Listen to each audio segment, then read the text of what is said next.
Hello friends, welcome to yummy tummy. ఈరోజు మనం ఇన్స్టెంట్గా ఇంట్లోనే మంచి స్వీట్ టేస్టీగా ఎలా తయారు చేసుకోవాలో చూద్దాము. మనకు అస్సలు టైం తీసుకోదు, అలాని మనం వండే అవసరం కూడా లేదండి. మన దగ్గర టైం లేనప్పుడు మనం ఇట్టే ఈజీగా చేసేసుకోవచ్చు. చాలా చాలా టేస్టీగా ఉంటుంది. తిన్నవారు ఎవరన్నా సరే స్వీట్ షాప్లో నుంచి కొనుక్కొచ్చారు అని అనుకుంటారు. అంత బాగుంటుంది. ముందుగా మిక్సీ జార్ తీసుకొని అందులో ఒక కప్పు పంచదారని యాడ్ చేసుకోవాలి.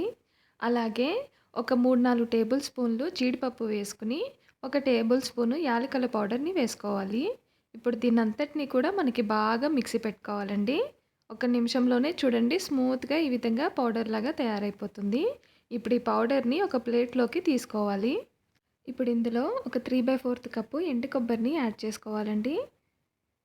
అలాగే 1/4 కప్పు మిల్క్ పౌడర్‌ని యాడ్ చేసుకోవాలి. ఎండు కొబ్బరి మనకి ఇంట్లో తరిగిందైనా పర్వాలేదు, లేదంటే బయట మనకి రెడీగా ప్యాకెట్ దొరుకుతుంది. ఆ పౌడర్ అయినా పర్వాలేదండి. ఇప్పుడు దీన్నంతటిని కూడా ఒకసారి కలిపేసుకోవాలి. మనకి పాల పౌడర్ ఏసినందువల్ల టేస్ట్ ఇంకా ఎన్హాన్స్ అవుతుంది. ఇప్పుడు ఇందులో ఒక 250 గ్రాములు పన్నీరు, అంటే ఒక పావు కిలో పన్నీర్‌ని తీసుకొని గ్రేట్ చేసి ఈ విధంగా వేసుకోవాలండి. పన్నీర్ గట్టిగా ఉంటే గ్రేట్ చేసుకోవాలి. మెత్తగా ఉంటే డైరెక్ట్‌గా చేత్తోటే మనం చిదిపేసుకోవచ్చు. ఈ విధంగా పన్నీర్‌ని మొత్తం గ్రేట్ చేసుకున్నాక, ఇప్పుడు ఈ మిశ్రమంలోకి బాగా కలిసేలాగా కలుపుకోవాలండి. దీంట్లో మనం ఆయిల్ కానీ, నెయ్యి కానీ ఏమీ యాడ్ చేయాల్సిన అవసరం లేదండి. మనకి పన్నీర్‌లో వచ్చే ఆ జిగురు వాటరే సరిపోతుందండి. పూర్తిగా కలిసిపోతుంది. అలాగే మనం ఇందులో పంచదారని పౌడర్ చేసి వేసాం కాబట్టి, మనం ఆ చెమ్మతోటి కలిపామంటే మనకి ఆ పంచదార కూడా బాగా మంచి డౌ లాగా ఫామ్ అవుతుంది. ఈ విధంగా పూర్తిగా ఒక నిమిషం దాకా కలిపామంటే మనకి మంచి డౌ లాగా ఫామ్ అవుతుంది. డౌ లాగా ఫామ్ అవ్వడం అంటే చపాతీలాగా పూర్తిగా కలవాల్సిన అవసరం లేదండి. ఊరికనే కొద్దిగా పూర్తిగా మిశ్రమం అంతా కూడా మనకి దగ్గరగా వచ్చి ఒక టెక్స్చర్ లాగా ఫామ్ అవుతే సరిపోతుందండి. మనకి చపాతీ పిండిలాగా అవ్వాల్సిన అవసరం లేదు. చూడండి, ఈ విధంగా మనకి దగ్గర పడి ఒక టెక్స్చర్ లాగా ఫామ్ అవుతే సరిపోతుందండి. ఇప్పుడు ఇలా కలిపేసుకున్నాక ఈ మిశ్రమాన్ని పక్కన పెట్టేసుకుని, ఏదన్నా ట్రే లాంటిది కానీ, లేదంటే స్క్వేర్ బాక్స్ అయినా, రౌండ్ బాక్స్ అయినా ఎలాంటిదైనా పర్వాలేదు. మన దగ్గర ఏది ఉంటే అది. అందులో కొంచెం నెయ్యి అప్లై చేసేసుకోవాలి ఆ గిన్నెకి.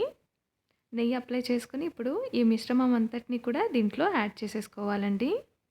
లేదంటే మన దగ్గర బేకింగ్ షీట్ ఉంటుంది కదండీ! ఆ షీట్‌లో కూడా మనం ఈ మిశ్రమం యాడ్ చేసేసుకొని, గట్టిగా ప్రెస్ చేసుకొని, ఫార్మ్ చేసుకొని దగ్గర పెట్టుకోవచ్చు. మనం గిన్నెలోనే పెట్టుకోవాల్సిన అవసరం లేదు. మన దగ్గర పేపర్ ఉంటే పేపరు, లేదంటే గిన్నె. గిన్నెలో అయితే కనుక నెయ్యి అప్లై చేసుకోవాలి. మనకి పేపర్ అయితే కనుక, పార్చ్‌మెంట్ పేపర్ అయితే కనుక మనకు అవసరం లేదండి.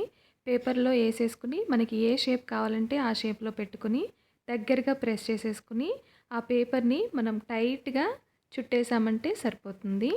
మన దగ్గర ఏది వీలుగా ఉంటే దాన్ని తీసుకొని ఎలా అయినా తయారు చేసుకోవచ్చండి. మనకి టేస్ట్ మాత్రం అదిరిపోతుంది. మనం ఇందులో కాజు కూడా వేసాం కాబట్టి టేస్ట్ చాలా బావుంటుందండి. మన దగ్గర కాజు లేకపోతే కాజు ప్లేస్‌లో బాదం కూడా యాడ్ చేసుకోవచ్చు.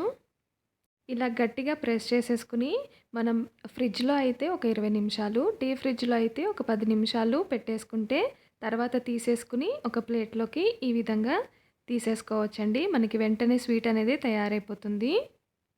మనకి ఎక్కువ టైం కూడా తీసుకోదండి. మనకి నార్మల్ ఫ్రిడ్జ్ అయితే ఒక పావుగంట నుంచి 20 నిమిషాలు పడుతుంది.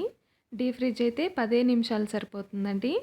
మనం డీప్ ఫ్రిడ్జ్‌లో పెట్టామంటే కనుక దీనిపైన ఒక మూత వేసుకుంటే మనకి పైన ఐస్ అనేది ఫామ్ అవ్వదు.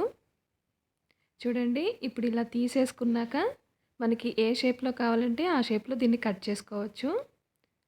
కావాలంటే సన్నగా కట్ చేసుకోవచ్చు.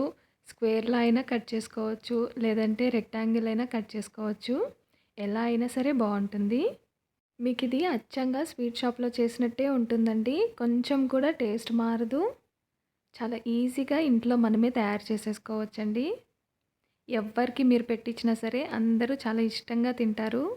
ఇంట్లోనే తయారు చేశాము అని చెప్తే ఆశ్చర్యపడొచ్చు. అంత టేస్ట్‌గా ఉంటుంది.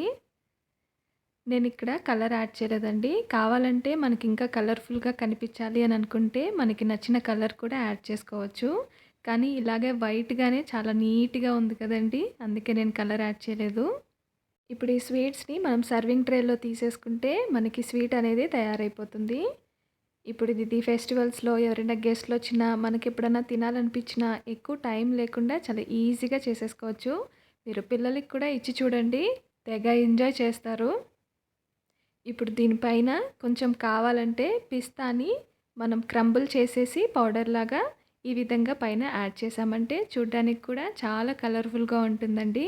అచ్చం స్వీట్ షాప్‌లో స్వీటే వస్తుంది మీకు. మరి ఇంత టేస్టీ అయిన రెసిపీ మీరు కూడా తప్పనిసరిగా ఒకసారి ట్రై చేసి మీకెలా కుదిరింది అనేది కమెంట్ చేసి చెప్పండి. వీడియో నచ్చితే లైక్ చేసి సబ్స్క్రైబ్ చేయండి.